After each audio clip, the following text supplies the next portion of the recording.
Bismillahirrahmanirrahim. Assalamualaikum warahmatullahi wabarakatuh. Perkenalkan, nama saya Juhera. Nah, di sini saya akan mempresentasikan hasil daripada bedah jurnal saya. Yang pertama, judul jurnal, di mana judul jurnal pada jurnal yang saya bedah ini berjudul Pemikiran Imam Al-Ghazali tentang Uang. Jadi dapat kita lihat pada tanda panah merah di bawah. Kemudian jurnal ini merupakan jurnal ilmiah ekonomi Islam dengan volume dan halaman volume 4 nomor 1 pada tahun 2018 dan penulisnya adalah Rina Rosia. Kemudian publisher atau penerbit adalah Lembaga Penelitian dan Pengabdian kepada Masyarakat atau LPPM Setie AAS Surakarta. Kemudian tujuan penelitian. Jadi tujuan penelitian pada jurnal ini yaitu untuk mengetahui secara luas fungsi pada uang dan motif permintaan uang menurut pemikiran Imam Al-Ghazali dalam peranannya dalam pasar modal. Kemudian subjek penelitian. Jadi subjek penelitian pada jurnal ini ada 6. Yang pertama, disertasi Mujibatun tahun 2012 yang berjudul Konsep Uang dalam Hadis. Kemudian yang kedua, karya Sutopo tahun 2013 yang berjudul Pemikiran Imam Ghazali tentang Ekonomi Islam. Kemudian yang ketiga, karya Jalaluddin tahun 2014 yang berjudul Konsep Uang menurut Imam Ghazali. Kemudian yang keempat, karya Rusidiana tahun 2010 yang berjudul Relevansi Konsep Mata Uang Islami dengan Realita Ekonomi Modern. Kemudian yang kelima, karya Endriani tahun 2015 yang berjudul Konsep Uang Ekonomi Islam versus Ekonomi Konvensional.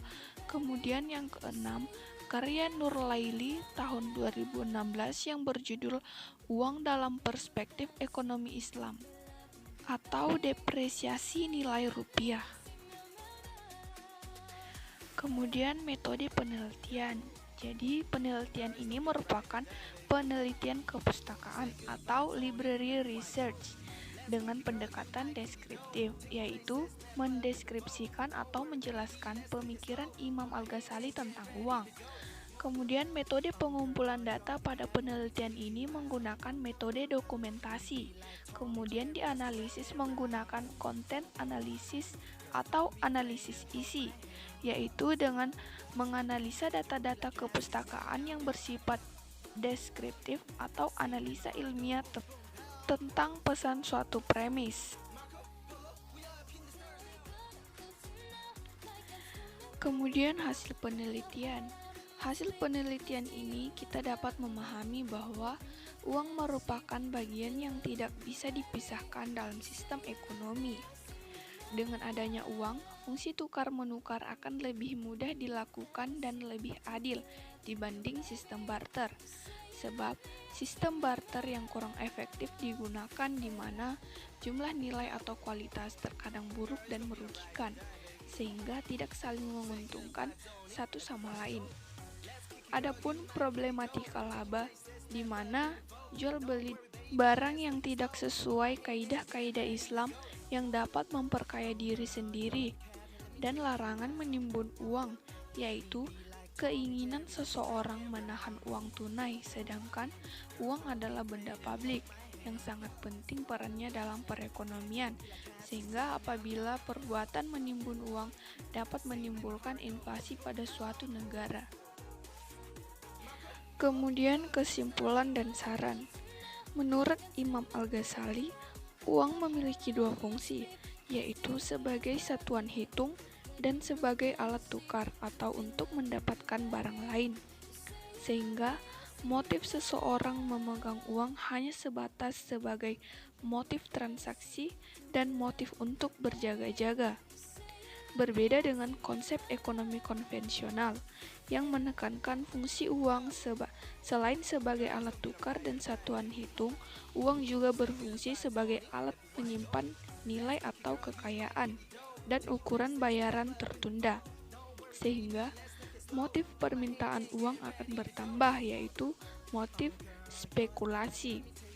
Sehingga akibat adanya motif spekulasi ini mendorong seseorang untuk menjadikan uang sebagai komoditi bisnis yang bisa diperdagangkan, di mana sejumlah uang memiliki harganya sendiri yaitu bunga. Bila uang sudah dianggap sebagai komoditi bisnis, maka akan banyak sekali terjadi penimbunan uang dan pemegang uang secara spekulatif yang berakibat pada terhambatnya arus aktivitas perekonomian.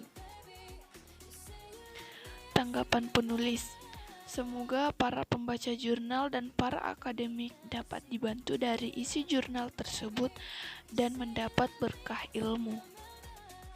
Cukup sekian yang dapat saya sampaikan. Semoga ada hikmah dan ilmu yang kita dapatkan. Kurang dan lebihnya mohon dimaafkan.